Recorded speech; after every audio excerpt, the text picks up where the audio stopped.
Welcome to Change the Narrative. I'm your host, JD Fuller. I'm Susie Younger, an African-American licensed psychotherapist. I'm also a licensed therapist. We talk about the isms. We talk about the phobias, anything that marginalizes and oppresses. As a white woman, I ask the questions white people are too afraid to ask. Everything we are not and everything we are is because of fear. Through a mental health lens, Susie and I will have difficult conversations with celebrity guests, political activists, and everyone in between. Our mind will tell us whatever we want to believe, but the truth lives in the body, and that's where change occurs. Are you ready to change the narrative? Nakeya Fields is a USC graduate and a licensed social worker, and she is not playing. Why, you ask? Because she has made play part of her career. She is a registered play therapist and the founder and chair of the Board for Therapeutic Play Foundation, a nonprofit that seeks to build healthier and more resilient world for under-resourced communities. She is also a trauma-informed restorative yoga teacher and is all about building space for mini yogis too. And talk about drives. There isn't enough room to introduce all of her accomplishments. She is not only a mental health entrepreneur, but she is an author, a team leader for the Black Mental Health Task Force, and host of the appropriately titled Beyond Expectations podcast, where she talks about everything from parenting to tarot card reading. We can't wait to see where she takes us. Welcome. Thank you so much for having me. Such an honor. So happy. Hi, JD. Hi, Susie. Bye. So let's jump in. I'd like to know who and where you were 10 years ago. 10 years ago. Oh my God, what was happening? You know, I was finding out that I was about to be a mom. Yeah, because my son is just turned 9. So Okay. it was right in that space where my whole life was about to go from, I like to call myself, I was a single dog mommy. And what that meant in the field of social work is I had, great jobs. I was out there. I think I worked for school districts and Department of Children and Family Services. So I was really growing in my career, building my network. I still had a lot of girlfriends in my life because that's where I was. And most of my money that I spent was on travel and having fun and going to brunches or getting my dog groomed and taking care of him. So I remember there being a simpler way of life at that point of time, but it felt like what it was. And then, what else was happening 10 years ago? I was just becoming me, that was, I think I had just, I was entering 30s. And that's when you start to, in my experience, you start to think about the world a little bit differently, as opposed to, this is exciting and who I'm going to be. It's more so this is exciting and who I am and who I'm becoming as the world changes. Wow. Okay, that gives us a nice framework. Thank you so much. Of course. So how did you decide what to focus on in your career? And I say that because I just sort of fell into mine. And so I always wonder, first of all, LCSW, let's just start there. Sorry. And then secondly, how did you develop your focus? Because I just sort of fell into mine. I don't recall it being too conscious. So I'm curious about yours. Yeah, we are all mental health professionals in the room and licensed at that. So for the most part in our career, we're not educated on the business part of what to do in mental health. They kind of train us to do clinical interventions, or, they call it micro macro. And then you go out and you're like, well, how do I put this into practice? Because I'm not sure what to do.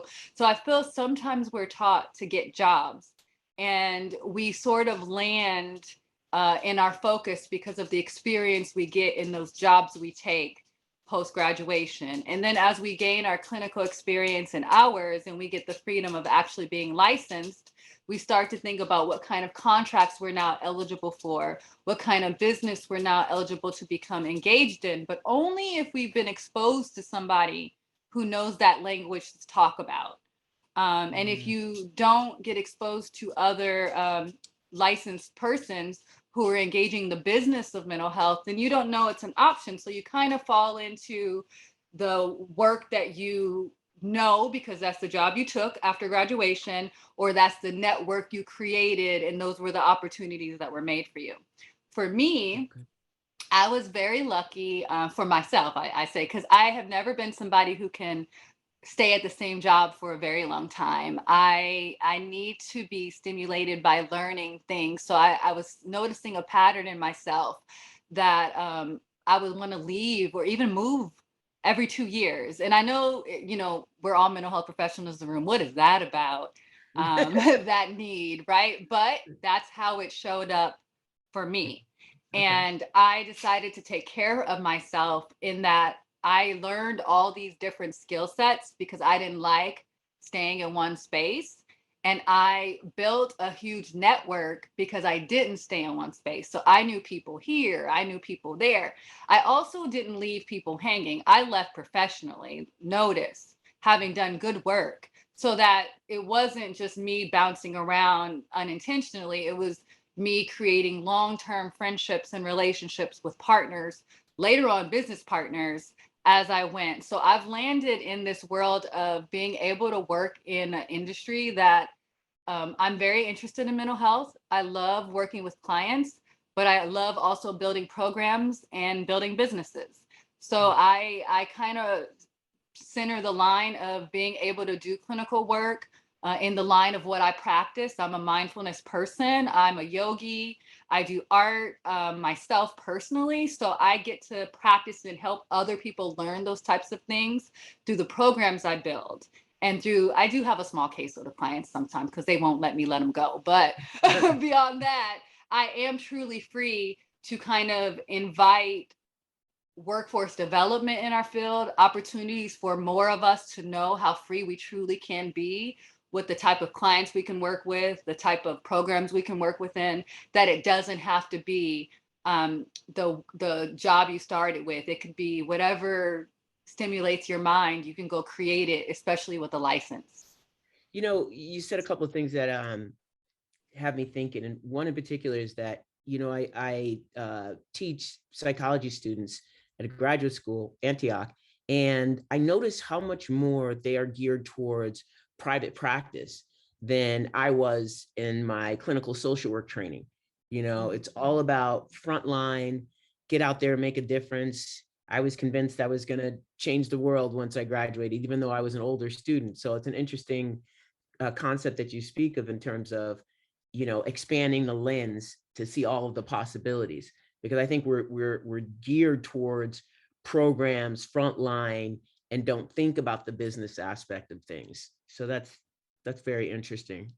I like how Yeah. you figured that out. And how did you figure that out? Like, what is that in your background, your family? I would have never considered that in my life. No, it was opportunity. Honestly, it's everything is in who you know.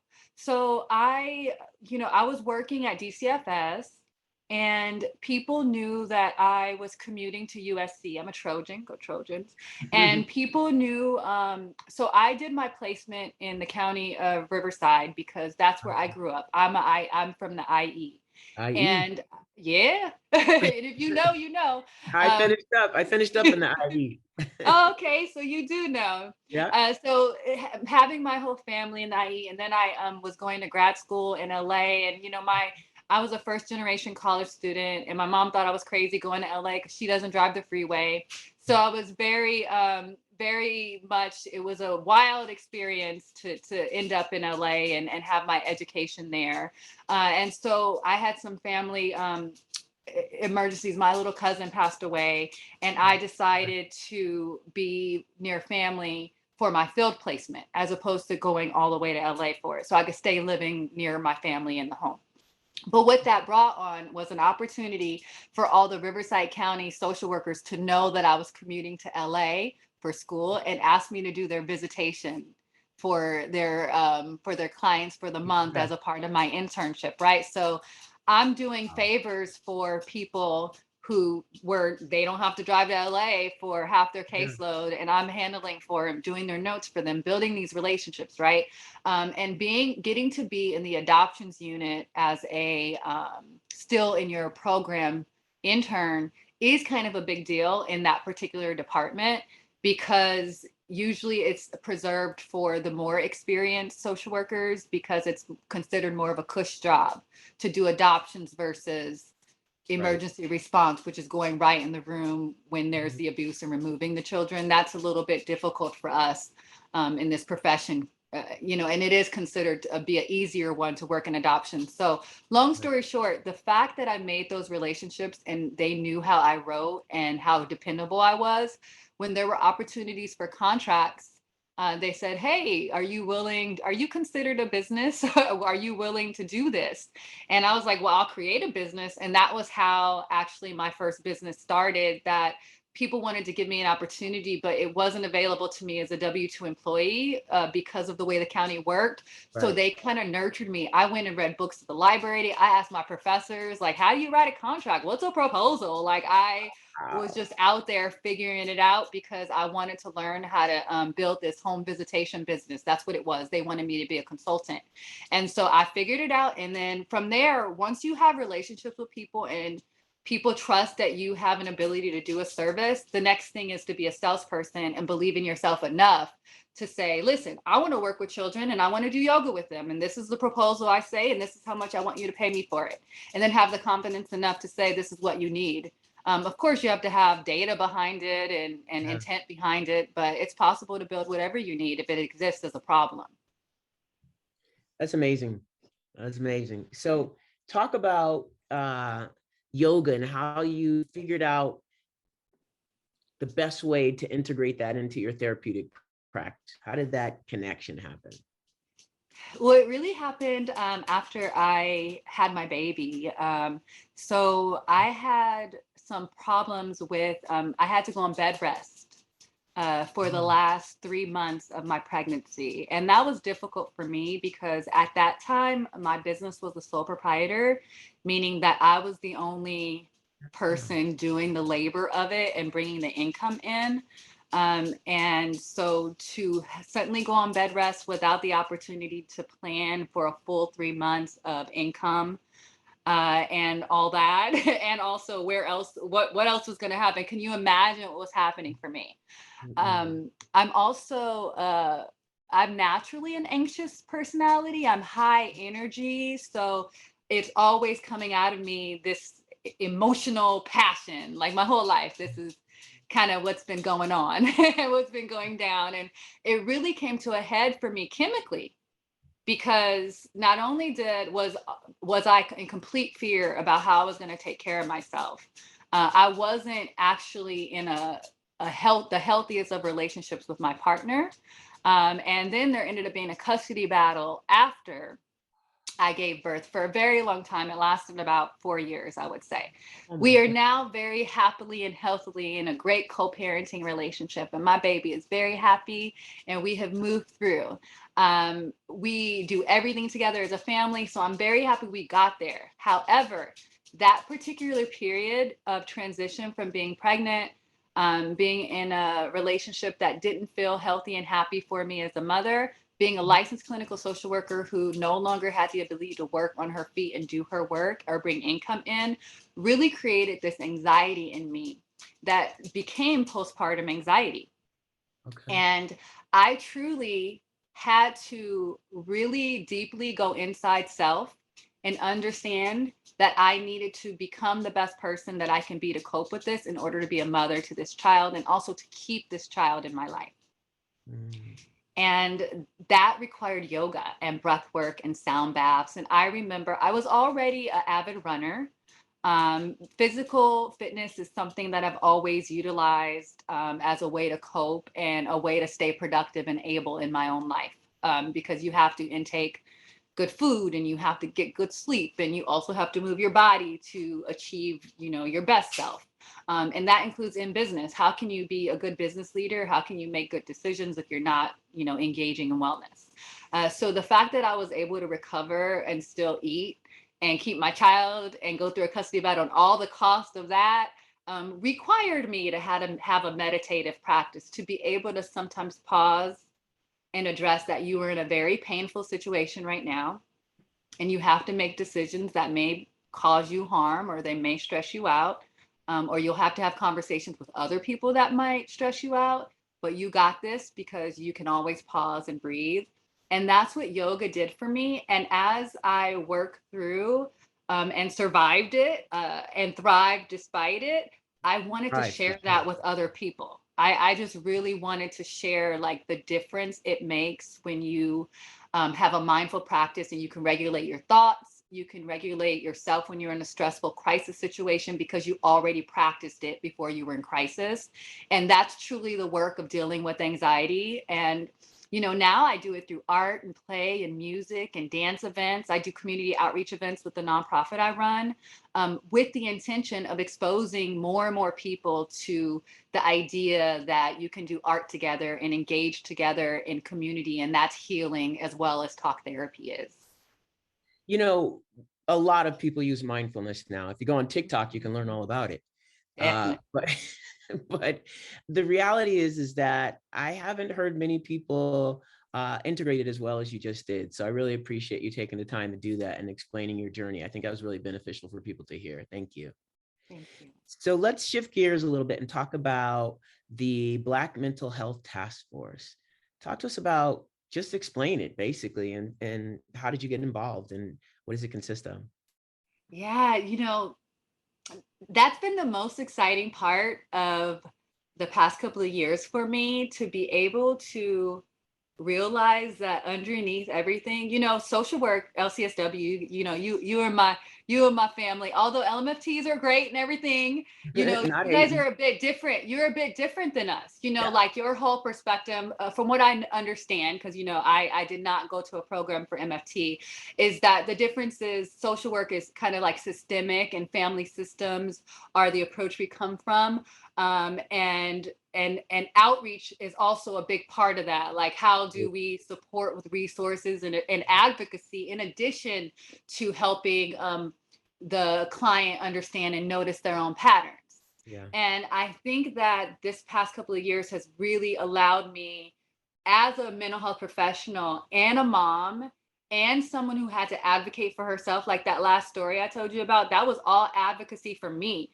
And also me fighting for myself to learn how to regulate myself so that I could be more powerful, because I had to, right? So a part of me going through that experience and being a mother, and then also as a business owner, getting to be in rooms that most clinicians don't get to be in rooms. Like, I got to be in administrative meetings for school districts, policy rooms for laws, legislative visits, rooms where people were deciding whether or not they're going to remove children, rooms where they were deciding on how they were going to train the providers to remove children, and really seeing the inequities that exist in the decision-making process at a very higher level than we even get to see as social workers. And it really turned me on, like, especially when the pandemic hit and schools closed down, preschools, childcare centers closed down.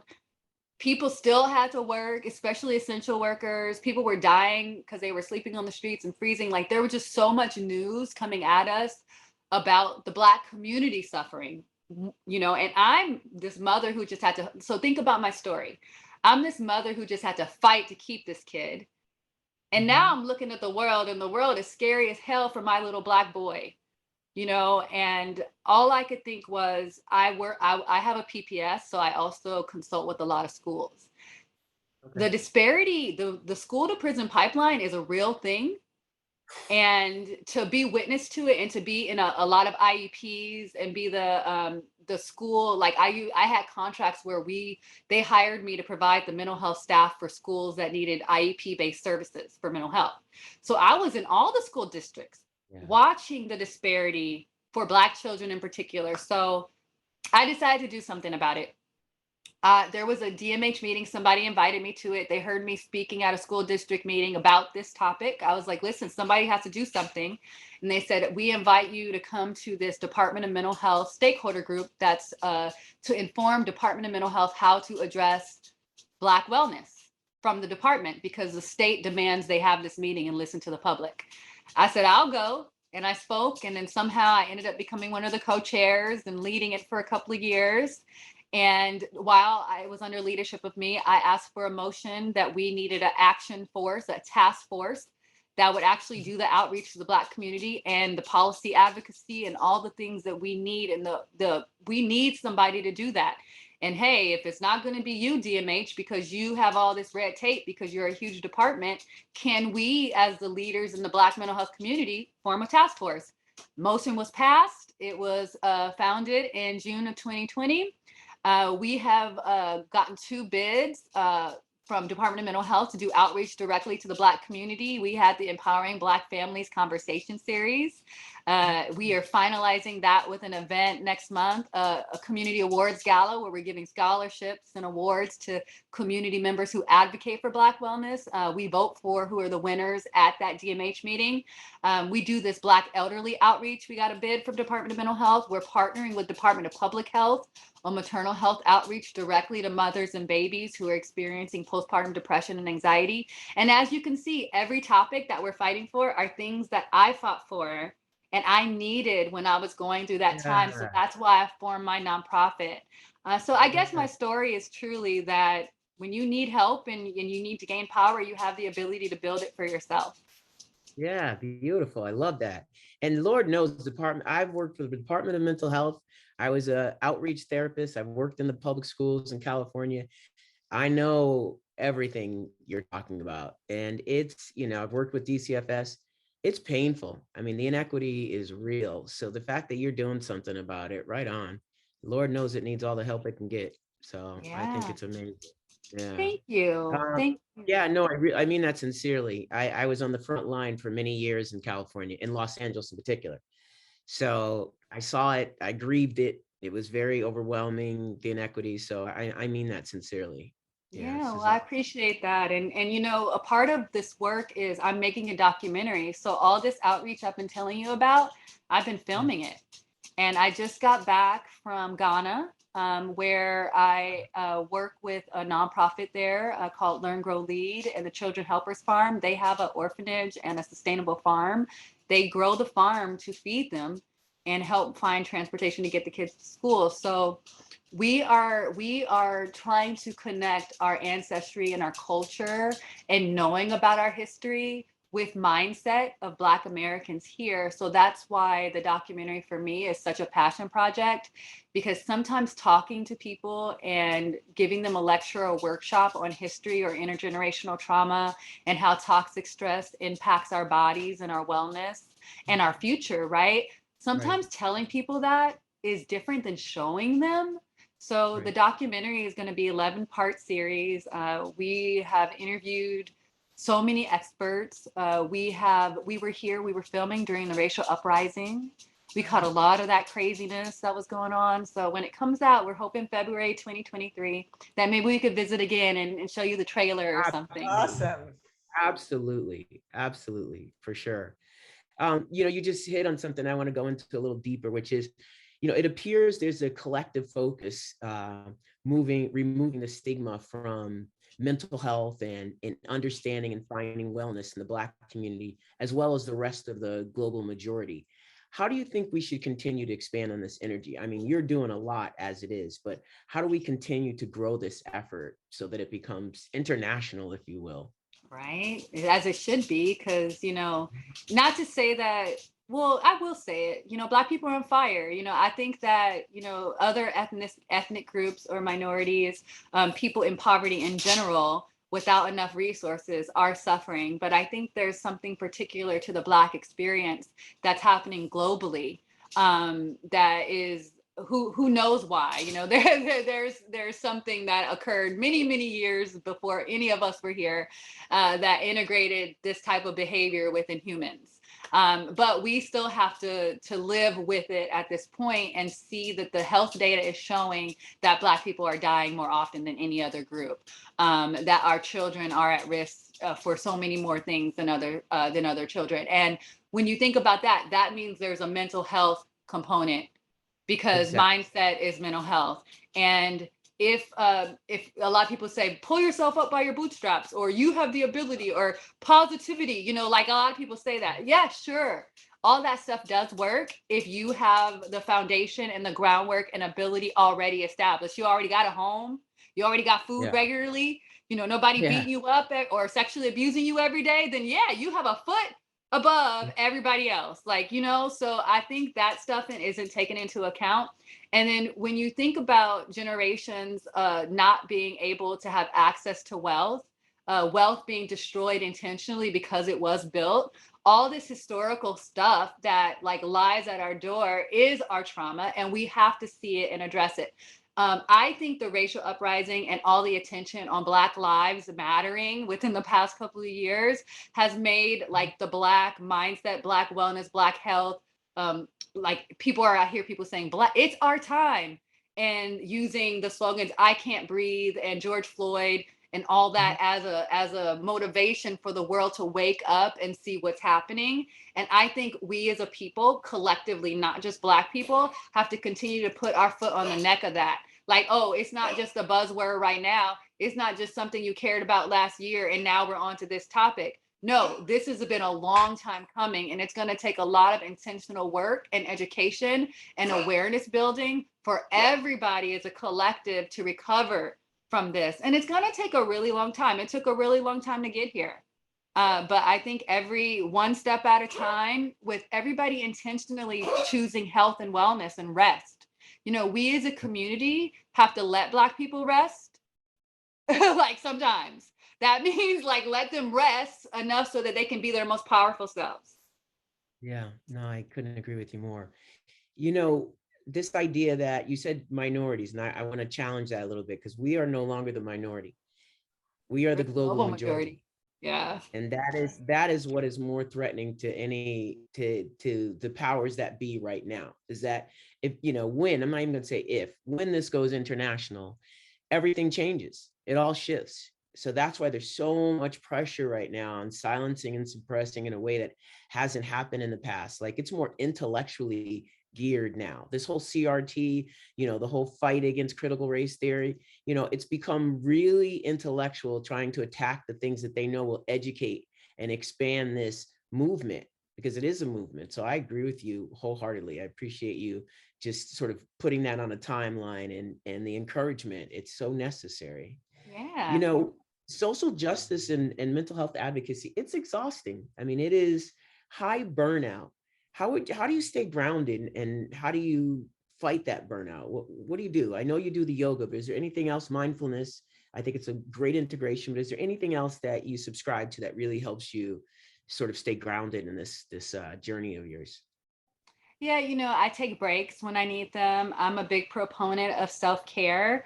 Actually, I wanted to share that I have a social media presence as the Feel Well coach. And a lot of times what I even started that presence for was, a lot of my clients, as as mental health providers yourself, clients kind of don't want to let you go sometimes. So I started just to be able to give tips and reminders on some strategies to cope. So I, a lot of times, attend sound baths, retreats, a lot of massages, a lot of acupuncture, cupping, anything that feels good, scalp massage, getting my hair done, getting my nails did, feeling good. That treatment where they step on you, when they do this with your foot, anything. You tell me it feel good, I'm there. You want to test it on me? Yes, let's do it. So somebody told me the other day, your self-care days are intense. And I was like, what do you mean? There was you have an itinerary. I have never seen anybody have an itinerary. And I do. It'll start with the Korean spa. I'll get a scrub, and then I'll get the massage that comes with the scrub. Then I'll take a 2-hour break in the sauna with the audio book. And then I'll go to the facial. And then you get the acupuncture with the cupping. And they're like, Nakeya, was that one day? I was like, that was one day. And then I left at 3 a.m. because some of the Korean spas are 24 hours. Yes. Yeah, so I am intense with it. I am not playing. You're reminding me. I appreciate this, because you're reminding me of what I used to do to thrive, and I haven't done any of that. And you just reminded me that I have to get back into all of it, because that is literally how I thrive through all the work that I've done. So right on for that. You need it. And then also travel. You Oh know, yeah, I I believe it. love travel. There's something about getting into a new environment, new people for a Yeah. little bit. Yeah. Great. No, I agree completely. I absolutely believe that. That the kids, I'm working at a high school temporarily, and the kids joke and call me homeless because I go I keep it moving. I think it's so hilarious. So wait, have you done that cupping never really did it for me. Yeah, I love acupuncture, but cupping, I never really figured that out. But have you done the freezing thing, the cold? I don't even know what it's called. Ooh, What's it called? hydro, Yeah, something you go into the ice cold tank. Cryotherapy. there it is. You Probably haven't. not, because I stay freezing. Like I I'm do I'm too. I'm somebody who's always cold. So that don't sound attractive. That actually sounds like it might hurt a little bit. So I was Right. like, that probably is not engaged in the self-care Pass on that routine. one. Pass on that. But I'd be down to try it. If somebody said, "Hey, Nakeya, I saw you on JD Fuller's podcast, and I want you to try this," I'll try it. But unless that happens, I'm Yeah. probably not gonna do it. I didn't, it's supposed to be good for swelling and for pain and after workouts. So I've considered it, but I'm like you, I'm cold all the time. So I haven't I gotten there am. yet. I know my fingertips be cold. I'm like, Yeah. man, like, I don't know about being in a little Yes, tank. No option for escape. That sounds anxiety inducing. totally. That's great. That's great. So I want to know if there's anything else that you'd like our listeners to know about the work you're doing, because I think it's really important. And I know we couldn't tap on all the projects, but is there anything else that you'd like to add to it? What we've already I discussed. just would like to offer up us as a resource. I think that I've heard that many people are having a hard time finding providers to support them. And especially during a pandemic, sometimes it's not because you feel like you're in a crisis that you need to outreach to help. It could be just that you need somebody to talk to that isn't somebody you've been trapped in a house with for 2 years. Yeah. I mean, that's No, the real talk. reality of it. So we are here at therapeuticplayfoundation.org, or you can go to blackmentalhealthtaskforce.net if you are looking specifically for resource providers who are of color or who intentionally serve people of color. And that doesn't mean just Black people. And it also doesn't mean that it's just mental health services. There are all types of resources there, including housing, that people might want to reach out to if they want those resources. And then with Therapeutic Play Foundation, we do have a primary focus on family wellness and health through play and art. So if you have children who are suffering, if you know that your school district maybe has an issue with, servicing the children, like what are they going to do with the recovery of these children after they return to school post this pandemic? Maybe they're back and everybody's out of sorts. That's exactly what we do as Therapeutic Play Foundation, is consult with these schools and these universities. And also when we're building up the workforce of social work and mental health professionals, preparing them to work with communities of color and maternal mental health, because there's not enough specialists in that as well. So that's my pitch. Check us out. You know what? You said it doesn't just mean, providers who are from the global majority. And so immediately I start to wonder, are they trained in the cross-cultural concept of therapy? Because a lot of people say they can do it, but they can't. And I worry about spaces that are not protected because people think they can, but really can't. So can you say something about how people are really capable of doing this cross-cultural work that you may make a referral for? Right. Yeah. Right. I'm gonna just say this, right? Yeah. Okay. Because like the thing is, I make no promises for other Okay. people's licensure. How about Mm, that?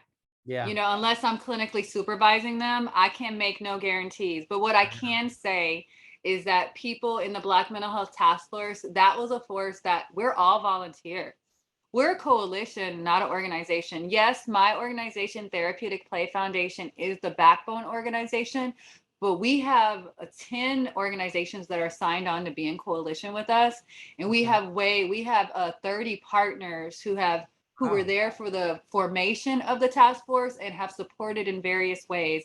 That's why we were able to grow so much and do so much outreach to our community and even build the website. People donated the money to build the website. So to say that nobody is benefiting from that list of people is like the best backing I could give you for where that list came from, the people who put their resource on that list created a little 2 to 3 minute video explaining their services, introducing you to people who were Black led, or staff that they could identify with, because they had, they presented as looking like me and you.